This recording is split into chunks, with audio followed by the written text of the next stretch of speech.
Renato Gaúcho apresenta A Força do Amor. Eu morava naquele conjunto com os meus pais e a minha irmã caçula. Na época eu tinha 26 anos. Não estava envolvido com ninguém. Solteiro fazia bastante tempo, acho que uns 7, 8 meses. Minha vida, na verdade, estava bem tranquilinha. Sem muita emoção, reconheço. Até meio parada demais, talvez. Mas vivia bem. Um sábado, lembro que eu estava saindo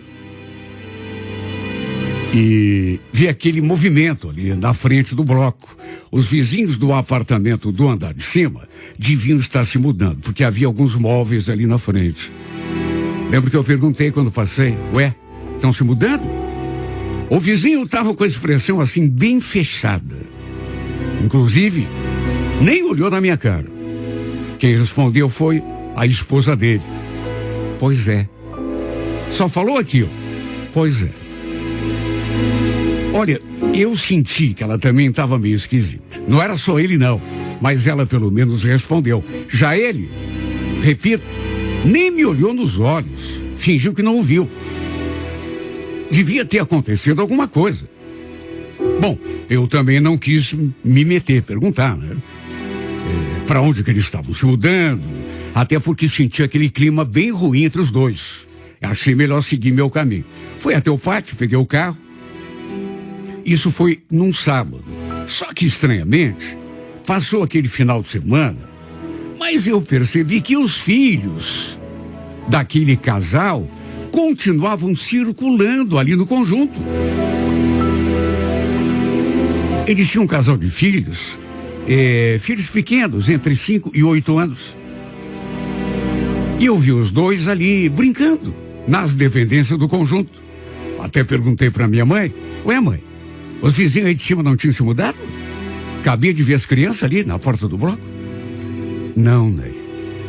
A Larissa continua morando ali com as crianças. Parece que só o marido dela é que se mudou. Olha, não entendi nada. Porque aquele dia, quando eu perguntei se eles estavam se mudando, foi ela que respondeu. E confirmando. Se bem que isso explicava, né? O fato dos dois estarem com aquela cara. De repente, sei lá, tinham brigado e ela o tinha mandado embora de casa. Olha, eu até aquele momento me dava bem com os dois. Claro que não era assim, uma amizade próxima, mas a gente se encontrava, às vezes até trocava algumas palavras. Na verdade, eu sempre fui assim, um cara mais na minha, cumprimentava e tudo, mas não era de ficar conversando assim, muito tempo com ninguém. Alguns dias depois, um sábado, eis que acabei topando com a Larissa, na entrada do bloco. Ela devia ter ido estender roupa no varal, tinha um varal comunitário, porque estava com um balde e um saco de prendedores na mão. Mesmo a minha mãe já tendo me explicado o que tinha acontecido, eu perguntei, pensei que vocês tinham se mudado? Ela olhou assim para mim e deu um sorrisinho meio amarelo.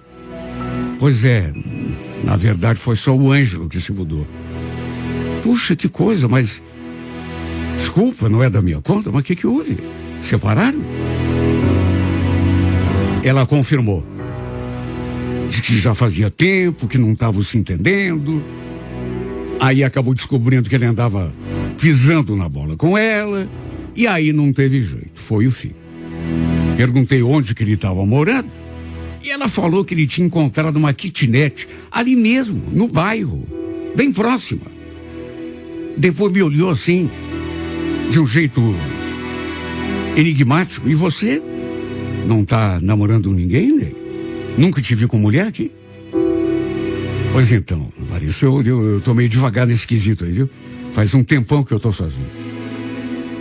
Sabe o que ela falou? Tá sozinho por que quer?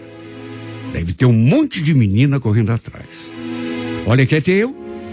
Se não estivesse com tanto problema, ia me candidatar à vaga de tua namorada. A mulher falou assim, Juro. Na minha cara. E dando aquele sorrisinho, assim, Fiquei até meio desconcertado. A gente nunca tinha conversado naquele tom, imagine.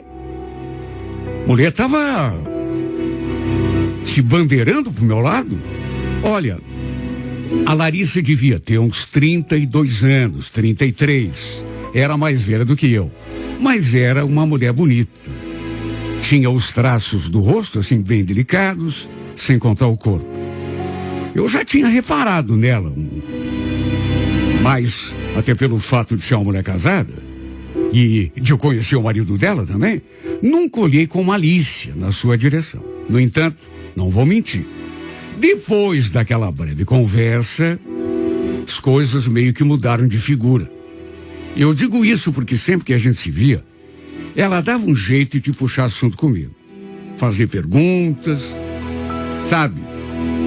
E um dia ela me deu mostras de que realmente estava se insinuando do meu lado. A gente estava conversando, quando do nada ela falou aquilo. As crianças estão lá com o pai delas, vão dormir lá com ele essa noite. Puxa, pena que eu não tenho ninguém para me convidar para sair para algum lugar, sabe? Faz tanto tempo que eu não saio. Sabe, assim, do nada.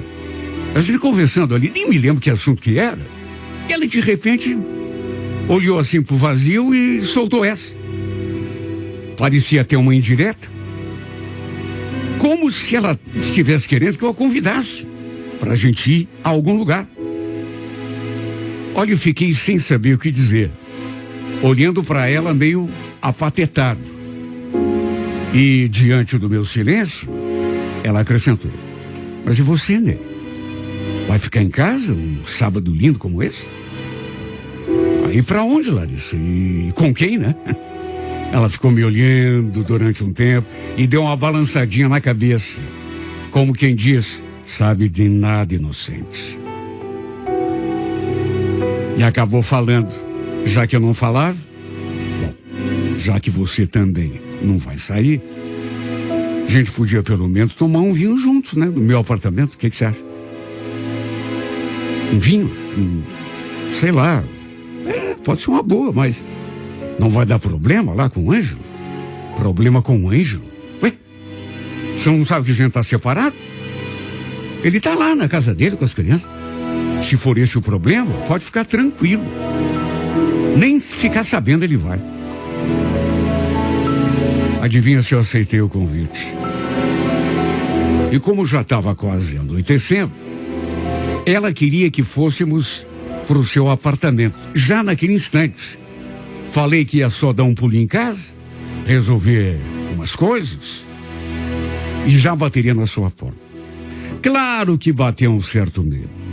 Fiquei ali me perguntando se devia mesmo ir.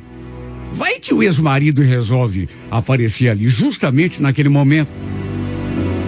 Não tinha nem como pular a janela, já que o apartamento dela ficava no 3º andar.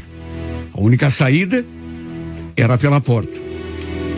Como demorei um pouco, logo o interfone tocou. E pensando que fosse ela, me antecipei e atendi. E olha, cada uma, viu? Acontece cada coisa. Eu me antecipei e atendi antes que a mãe atendesse. E de fato, era ela. E aí, Ney, desistiu? Tô aqui te esperando. Falei que já estava indo. Aí inventei uma desculpa ali para minha mãe e pro pai. Até porque eles ficaram me olhando assim, meio desconfiado. E fui lá bater na porta do apartamento dela. Ela tinha inclusive trocado de roupa, passado um batom. Senti também um leve perfume no ar. Pediu que eu entrasse, fechou a porta, repetiu que já estava pensando que eu não ia. E por isso tinha me ligado pelo interfone. Em resumo, ela nos serviu vinho e ficamos ali na sala conversando. Inclusive, colocou um sonzinho assim, sabe, bem baixinho. Dava para sentir que ela estava querendo criar uma certa atmosfera, digamos. Tanto que entre um assunto e outro, ela acabou falando. Eu até ia sugerir que a gente saísse para algum lugar, mas... Quer saber? Aqui é até melhor. A gente pode ficar mais à vontade, né? Concordei. E a gente ficou se olhando, assim, sabe? Olha, eu sei que bastaria um de nós tomar a iniciativa, mas achei melhor não avançar o sinal. Até que dali a pouco, ela pegou a garrafa para servir mais um pouco de vinho e foi nessa hora que me olhou assim. Sabe aquele olhar malicioso? De quem tá querendo, mas de quem tá querendo mesmo. Olhou, deu aquele sorrisinho assim, pegou a garrafa, encostou o dedo no cantinho da minha boca, antes mesmo que eu falasse alguma coisa. Tem uma manchinha de vinho aqui. Você quer que eu limpe? Balancei a cabeça, dizendo que sim. Só que ela, em vez de simplesmente passar o dedo no cantinho da boca, se aproximou um pouco mais.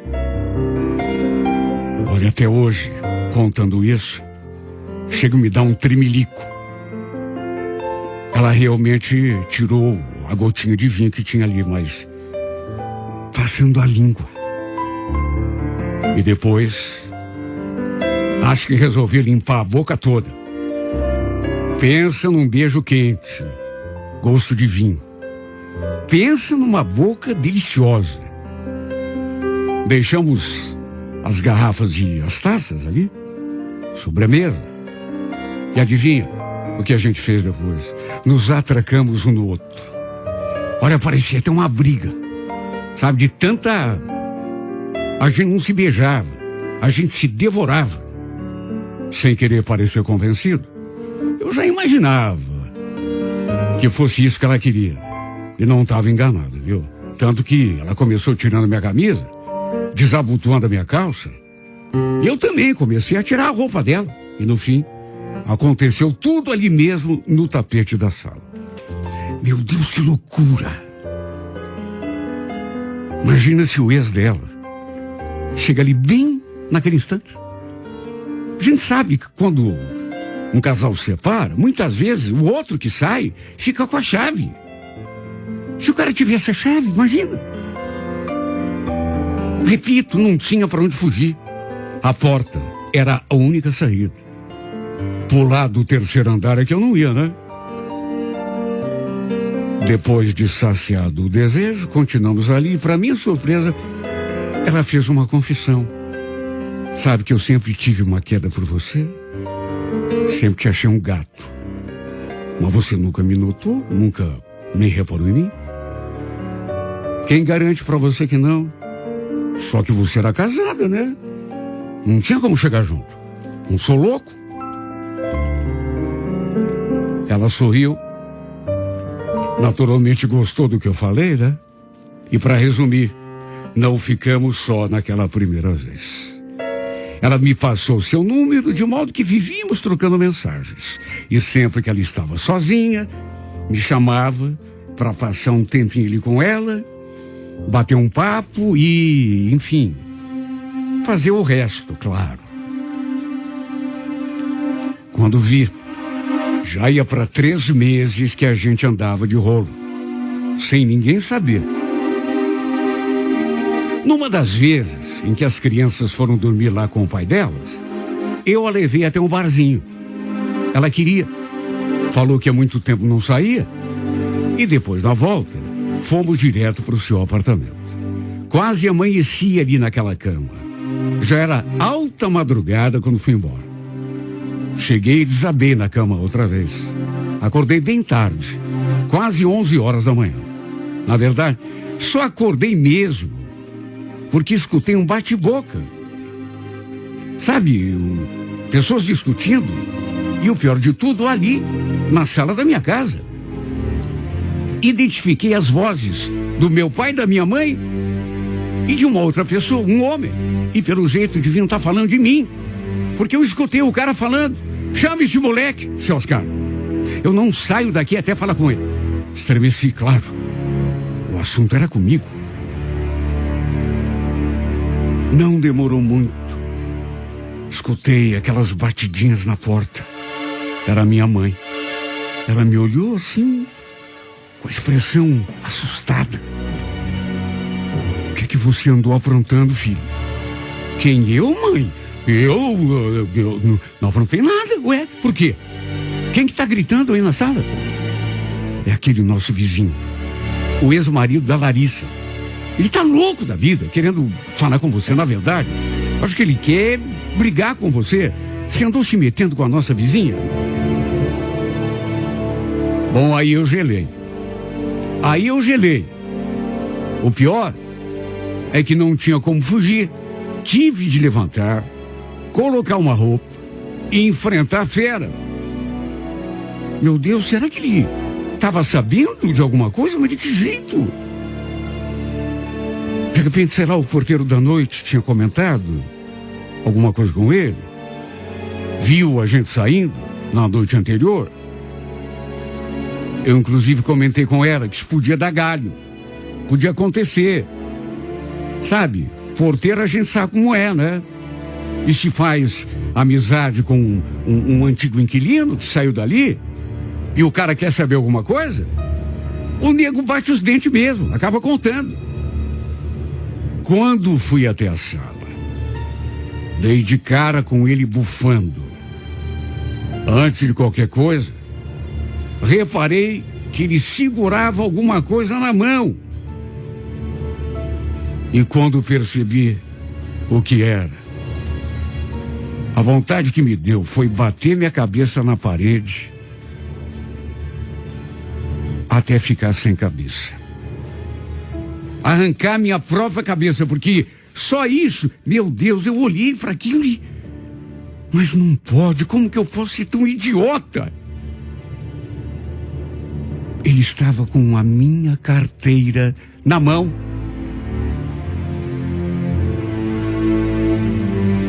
Eu tinha esquecido a carteira no apartamento dela. Provavelmente no quarto dela. Já passava das 4 da manhã, quando eu levantei para ir embora. Estava meio sonolento. Nem lembrava direito o jeito que eu me levantei, botei a calça. Quando me viu, ele me encarou. Ficou ali espumando, olhando para minha cara, como se quisesse me matar. Você esqueceu essa porcaria do meu apartamento. Posso saber o que você foi cheirar lá? Deus do céu. Era tudo o que eu temia. E o pior é que não tinha sido por acaso. Aquilo tudo estava acontecendo pela minha estupidez. Pela minha burrice. O que eu ia dizer? Fiquei mudo, olhando para ele, assustado, claro. Sabe o que ele fez? Jogou a carteira com tudo em cima de mim. Só vou te dar um aviso, cara. Fica longe da minha mulher, viu? Se eu souber que você esteve ali no apartamento de novo, ou puxou conversa com ela, vai ficar bem feio pro teu lado.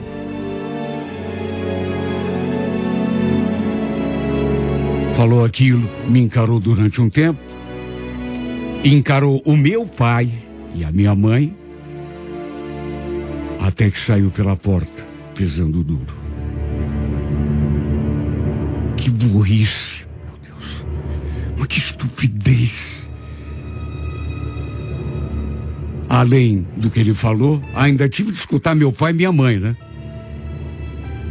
Depois vi que tinha mensagem da Larissa no meu celular, me alertando que o ex-marido dela tinha chegado com as crianças e encontrou a minha carteira no quarto e armou a maior confusão.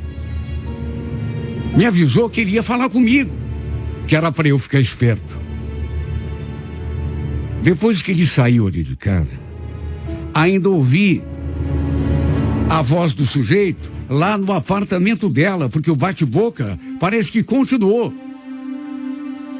E o fato é que depois disso as coisas meio que esfriaram entre a gente. E nem tinha como ser diferente, né? Eu, da minha parte, não vou negar que fiquei com um certo medo de que o cara pudesse fazer alguma coisa. A gente ouve tanta coisa, né?